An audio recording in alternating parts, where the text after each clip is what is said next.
Hello, good day, everyone. Good day, grade 12. I hope that you are still safe despite the fact that you are busy right now. And I know that you are resilient. It means you're able to withstand from difficult situation. So today I'm going to share with you another interesting topic that is somehow related to our previous discussion. But let's have a short recap of our previous lesson. Our lesson or our previous lesson was about how do we communicate underwater. So basically, we identified the signals released by the scuba training council agencies, where they come up with common dive signals that could be used underwater, like stop, I'm going off, which direction, the OK signal, and whatsoever. So when you hear the word camping, the first thing that comes to your mind will be sleeping, right? Like sleeping in tents and campfires. Perhaps most would probably recall memories of being a Boy Scout or Girl Scouts, which camping on school grounds like local parks or even on a nearby mountain or beach. Who among you experienced that? Well, I think most of you. Actually, class, we have two types of camping. These are the front country and back country. When we say front country, camping sometimes, or this is also called car camping. Camping on planned campgrounds where it is close to vehicle with certain amenities. When we say amenities, these are bathrooms, stores, emergency aids, and the like. On the other hand, backcountry camping is the opposite, where no amenities are readily available and motorized vehicles cannot reach the camping site. So meaning class, unlike front country, backcountry requires some physical exertion, such as hiking. So you need to consider some materials that could be used when you want to try this one. Now, how did camping begin? Camping has been around for a long time. Native Americans used tents as shelters, as did armies who were on the move. If I'm not mistaken, class, only 100 years ago, it was started. No? For only 100 years, nagsimula siya. And then, another prominent people that you should remember is Thomas Hiram Holding. He is considered as the father of modern camping. He is also a British traveling tailor whose passion for camping was developed as a child. Actually, class, isa siya sa sikat or prominent person na kilala sa camping. And also, kasama rin niya yung family niya sa pagka-camp. And that was in 1980s. He took canoe and camping trip in Scotland. He wrote the first campers. And mali lang yung spelling dito, but it's Campers Handbook in 1908. On the other hand, in 1932 naman, the first international camping was organized and the Federation International at the Camping at the Carabaining or FICC was founded. I have a question. How do we prepare for a camping trip? Siguro yung iba sa inyo magpe-prepare like magdadala lang ng damit and other materials like ano ba, utensils, tent, something like that. But in order for us to be prepared for that particular recreational activities, we must also consider the participants, the numbers of participants, and including their names, their contact information, health information, and the person involved in case of emergency. You know why? Kasi if ever na yung mga kasama ninyo is, kilala nyo sila. Pero if ever na magkaroon man ng problem, wag naman sana, like may hikain, or kaya naman ay may maaksidente, it would be better if you will collect their names, contact information, and health information for safety purposes. And then another thing that you must prepare for a camping trip is the date. location, and itinerary. Kailan ba siya at saan? Much better than if you will check the location if that is safe. Kasi baka mamaya, prone pala siya sa pagguho ng lupa or kaya naman ay medyo dangerous yung place. So much better if you will research muna bago kayo magano. So another thing that you must consider are the essential things to bring in camping. First and foremost, class, we have the clothes.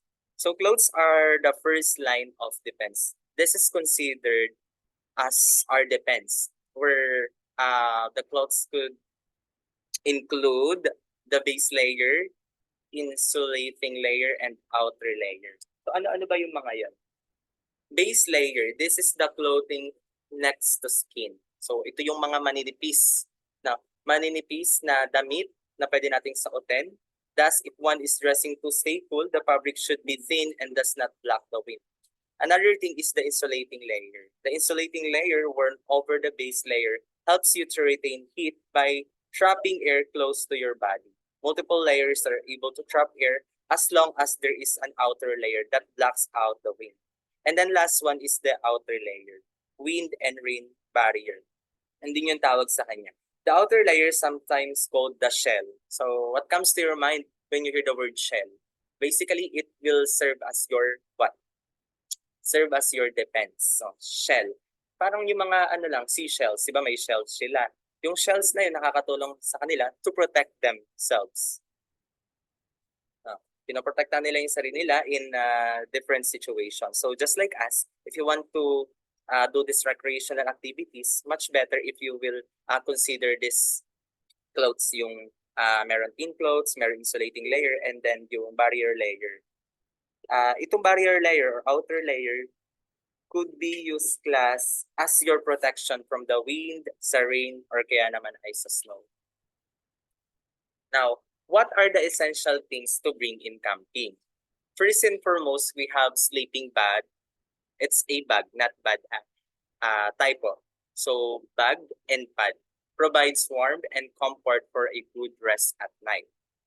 Tents give protection from the rain, wind, bugs. It also adds warm comfort and a sense of security.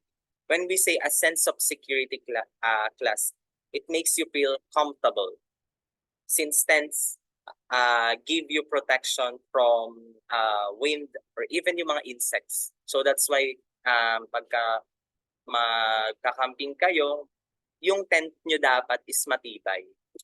Hindi basta-basta yung mga ginagamit na materials doon sa paggagawa ng tent. Kung bibili kayo sa Shopee, make sure naman na maayos yung mabibili ninyo. Kasi if ever, hindi natin masasabi, there are many insects or animals that may harm you. Next one is the cooking and eating utensil. A small, lightweight backpack stove is more efficient than open fire because temperature could be controlled. Yes, like the butane.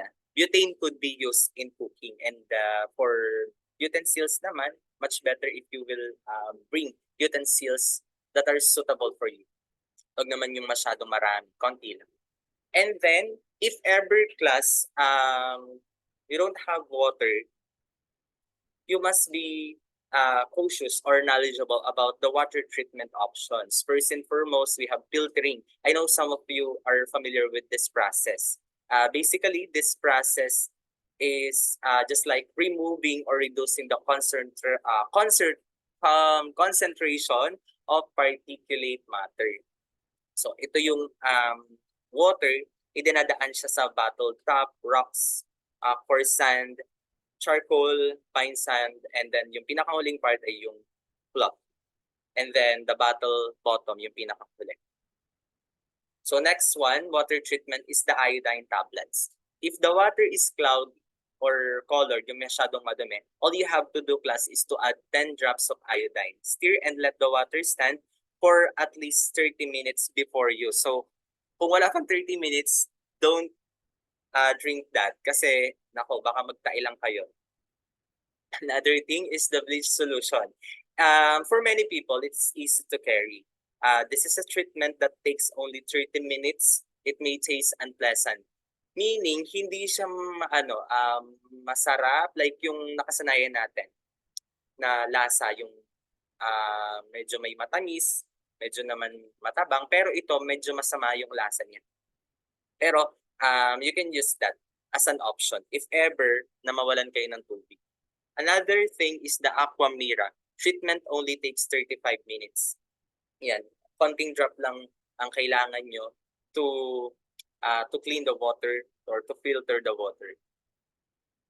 Last one, this is the most common treatment option. The boiling. Boiling kills all the harmful organisms.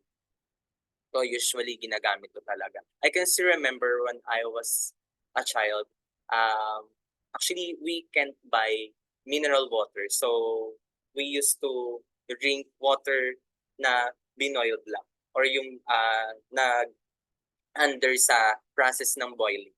So yun. That's really safe naman. But must be cautious pa rin. Yung kukunin ninyong or yung papakuluan ninyo is malinis pa rin naman.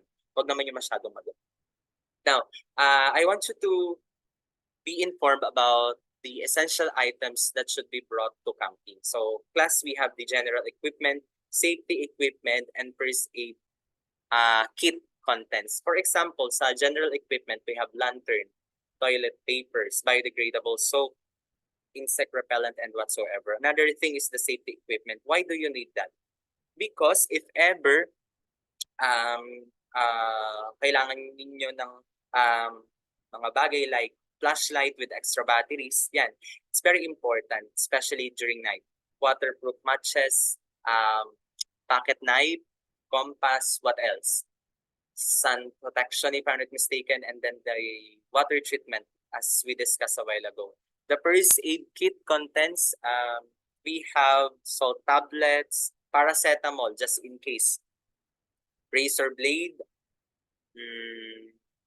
adhesive tapes, and many more, or many. So yeah, I hope you learned something today. That's all for our discussion. So to check if you really understood our lesson today, I want you to take this quiz. So all you have to do, class, is to identify what is being described in each statement for numbers 1 to 10. Yan. 1, 2, 3, 4, 5, 6, 7, 8, 9, and 10. Yan. For your application, I want you to make a graphic organizer for the following topics. Number 1, essential things to bring in camping. Number 2, water treatment options for camping. Number 3, other essential materials should be brought to camping. And then lastly is the common dive signal. So why do we need to do that? Actually, that's part of your performance. And this will be part of your performance nga na magiging basis for your grade. Note, take note of the following. It could be written or printed, and then you can use A4 bond paper size.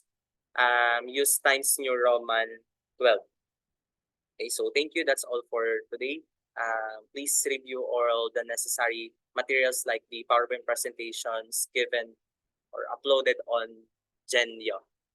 So all you have to do is to review them, and then please be prepared for your examination.